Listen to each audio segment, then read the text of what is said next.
Hi again, it's me, Lilian Raji, fractional CMO, Global Communications Advisor, and founder of the PRadvisor.com. Happy to see you're back for the next class in the series. Good for you. But just a quick reminder, these YouTube videos only give you the fundamentals. The real breakthrough comes with the additional $1,500 in bonus materials that are available and waiting for you on the PRadvisor.com website. Go to the site now and register completely free to get these additional bonus materials. And the best part of it is you get a 20-minute call with me for us to discuss any questions you have about the customer journey series. So what are you waiting for? Head over to the PRadvisor.com website now, register, get your bonuses, and see you soon.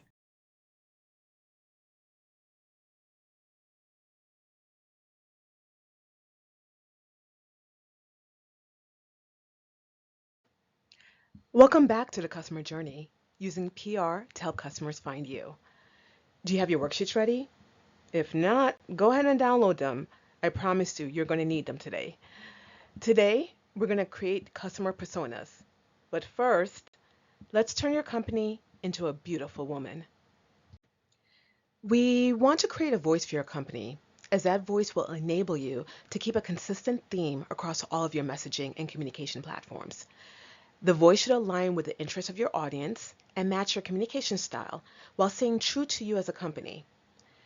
As a business owner, that voice can very well be your own voice, but know that voice has to be steeped in the values and sense of yourself we've acknowledged through the work we did earlier in the questions addressed in the last class.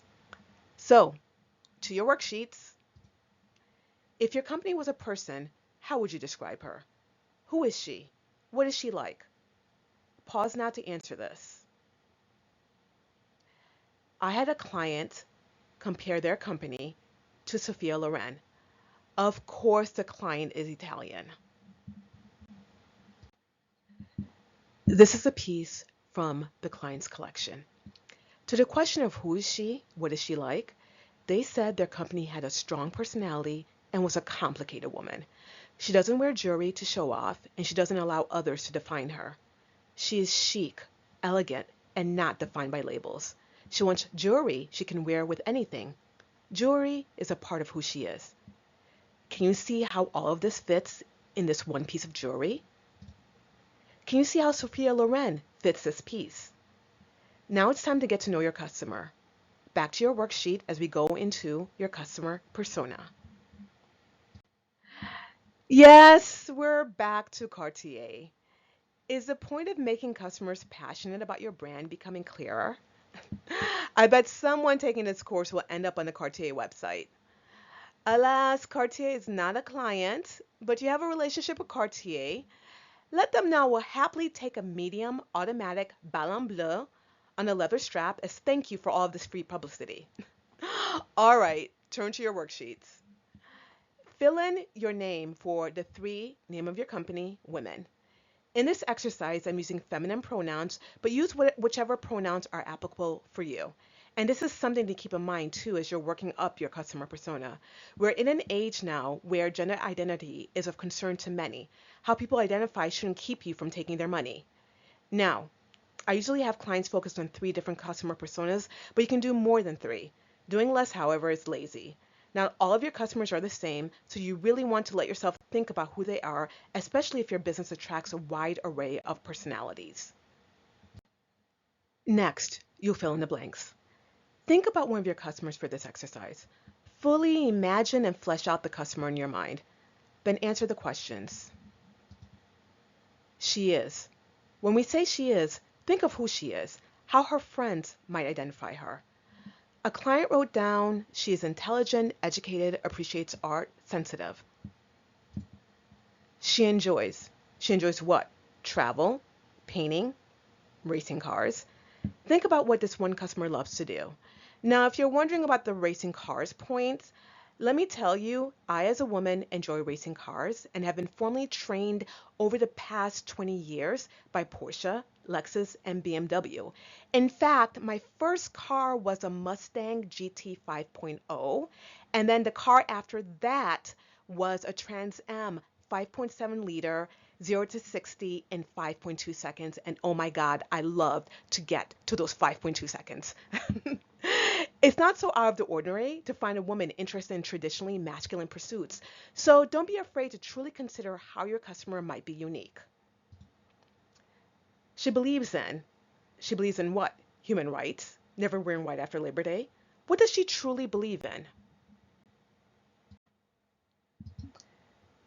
She aspires to be what? A great mother? A great chef? If you sell cooking products, perhaps that's what your customer secretly aspires to be and why she frequents your business. She defines success as. This is always an interesting question because all of us have different definitions for success. And depending on the topic of conversation, we have multiple definitions. But for a customer who would purchase your products, what success will their acquisition of your product make them feel like they've attained? So, if we were to take an abstract look at this question, let's say you own a gas station. I'm going to guess no one taking this course owns a gas station, but let's say you do. You have a customer who, every Sunday, without fail, comes in to buy gas. We could surmise that this customer's definition of success includes always being prepared so the worst case scenario is avoided. Being prepared is the act of buying gas before running out. The worst case scenario is running out of gas in the middle of nowhere. Can you see how you, as a gas station owner, would have a repeat customer who defines success in this way? If you can't, make a note to address this question with me during our call. You haven't forgotten, right, that you get a free 20-minute call with me for taking this course, right? In the next and final class, you'll learn how to schedule that call. Let's continue. She discovers Cartier when? In our earlier example, we know Anastasia discovered Cartier from a magazine article. Here now is where your customer journey map will help. She wears Cartier or supports your company because these go to her values. What values does your customer have that are tied with your values as a company? Now, I told you earlier, my love of Cartier came from the company's use of panthers in their branding. But the other reason I love Cartier is because when I was a young sales associate at Turner Watch Store with an equally young bank account, I would walk around the store wearing a specific Cartier watch. We were encouraged to always have on a watch we wanted to sell. For me, it was the Lady Cartier Roadster. When my bank account finally caught up to my level of success, the Lady Roadster was my first luxury purchase. So for me, I wear Cartier as a reminder of how hard I worked to get to where I am now.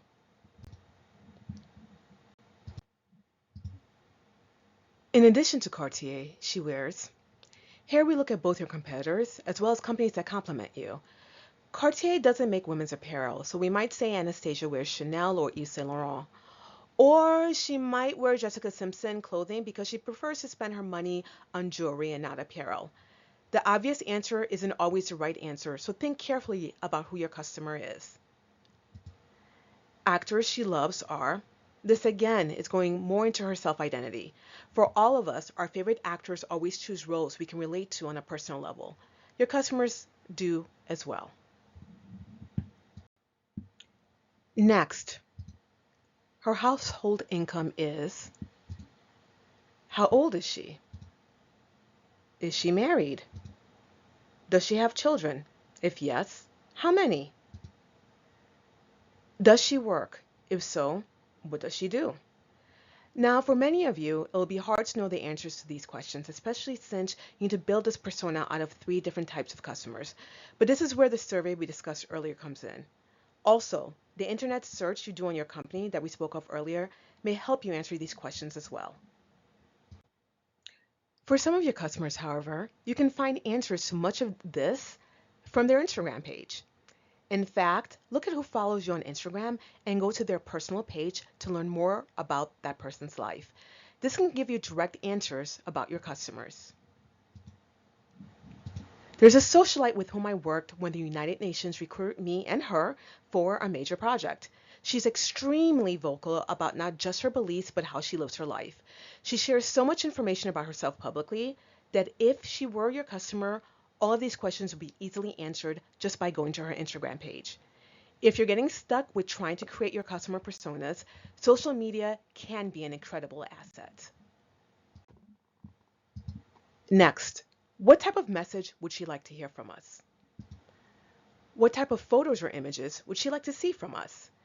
These questions can only be answered once you've finished the other questions. The other questions will give you an understanding of their values. With that understanding, you can connect your customers' values to your own values as a company and determine how you will create your communication strategy so it resonates with your target customers. Remember, a part of seduction is in showing your would-be customer that your values align with theirs. Think of this as going on a first date with a crush. In this day and age, you've most likely checked out your crush's LinkedIn page, Facebook, and Instagram. You already know some areas you two have in common. So when it's time to put your best foot forward on the first date, you're going to steer your conversation around your mutual interests. That mutual interest is what will begin building a bond. And if both of you remain consistent in your shared values, that bond will turn emotional. So that's what we're trying to create now. Each customer persona you create will help you determine how to communicate that mutual interest. All right, this is where I leave you for today. Our final class will show you how all this work I've encouraged you to do and how my doing exactly the same work that I've just now taught you came together for me to create a press strategy that made the New York Times, Bloomberg, Wall Street Journal, and so many more fall in love with my client. So, until next time. Well, hello. You've made it. Welcome to the final class of this course, The Customer Journey, using PR to help customers find you. How are you feeling after all of the soul searching I've had you do? Are you feeling excited? Are you feeling confused? Are you feeling inspired? I really hope you're feeling inspired. You will find a link on the dashboard for this class to schedule your 20-minute session with me where I want to hear everything, especially your feedback. Make sure you have all of your questions ready for me as 20 minutes does go by very fast, but don't worry, I'm not one to really hold on to that timeline, especially if you're having a great conversation. I want to make sure I'm able to give you clarity on any questions that have arisen throughout this course. So, and if I may be entirely honest with you, I love the idea and I love the opportunity to talk to my students and see how I can support your growth.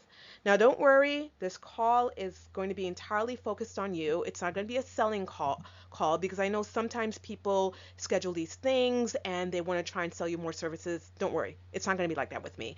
This call is going to be entirely all about you. But don't be surprised if you get some additional advice beyond the scope of this course on how to help you continue growing your business. That is something about me that you're going to find during our conversation. You're going to find as part of my values. Anybody that surrounds me, anybody that's within my orb, anybody that supports me, even by you taking this class, I always want the best for you. And I always want to create opportunities for you to be your best. So I look forward to talking to you in this call. Get it scheduled. But for now, it's case study time.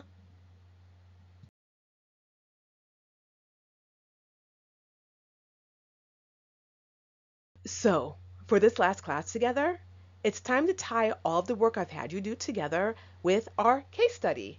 You're about to learn how all that work can lead you to getting phenomenal press coverage. Now, one thing I can assure you when dealing with the press, it's that it's almost impossible to get the same publication to cover you more than once in a 12-month period. So, how do we get Danny Govberg, Govberg Jewelers, and Watchbox featured in 4 different New York Times articles, 3 Bloomberg, 2 Reuters, a CNBC interview, and a Wall Street Journal article all in 12 months? Using the exercises you've been going through over the past couple of classes. Govberg Jewelers and Watchbox is one of my favorite case studies because of the challenge Jenny Govberg posed me at the very beginning of our engagement. A challenge none of you should have. He told me I could not go to watch or jewelry press because he already had existing relationships. He didn't want me to focus on press that he could get himself. I could only go to national, mainstream press where he had no existing relationships. In order to get the type of press we ultimately got for Danny's business, we needed a good story. This is why understanding your company and digging deep into your company history and background is so important. I spent hours talking with Danny beyond our original intake session, and with every conversation, I found a new angle to pitch that resulted in each subsequent article. This was the first article I got for him. And this article appeared on the front page of the New York Times watch section, which, to make things even sweeter, was released on the very first day of the biggest watch industry trade show in the world, Baselworld, the show anyone who is anyone in the watch industry attends. And by the way, that is Danny on the front page cover. We're not going to go through how every article came about, but I do want to talk to you about the fourth New York Times article. When I work with clients, I speak with everyone in the company, usually in a one-on-one, so I can hear their ideas freely without them being censored by someone else in the room. One of the salespeople told me how he had a few customers who were treating watch buying and selling like a commodity. With this salesperson, I built a customer persona to understand how these type of customers were interacting with Watchbox. I was able to speak to some of them to get an understanding of the hobby they'd created with buying watches at low prices and selling when the watches appreciated in value. I then went to Paul Sullivan, the former Wealth Matters columnist at the New York Times, and shared with him these customer personas. At the time, Paul covered how the affluent use strategies to increase their wealth. Watches as a commodity? This was a no-brainer for him. Every media outlet and every journalist has different ways they like to work. Assuming you would like to get a front page article in the New York Times, I will focus on the rules of working with Main Street media. As I mentioned earlier, it is highly unlikely to get more than one coverage in a 12-month period as a privately owned consumer brand in any mainstream media. Obviously, as I've shown you, it's not impossible, but it is the rule. What I accomplished was the exception, and it required a lot of strategic thought. To be fair, it's the same journalist who won't cover you over a 12-month period, not specifically the same outlet. However, journalists have what are called beats. Beats are theirs, they own it, and they are generally the exclusive writer for that beat.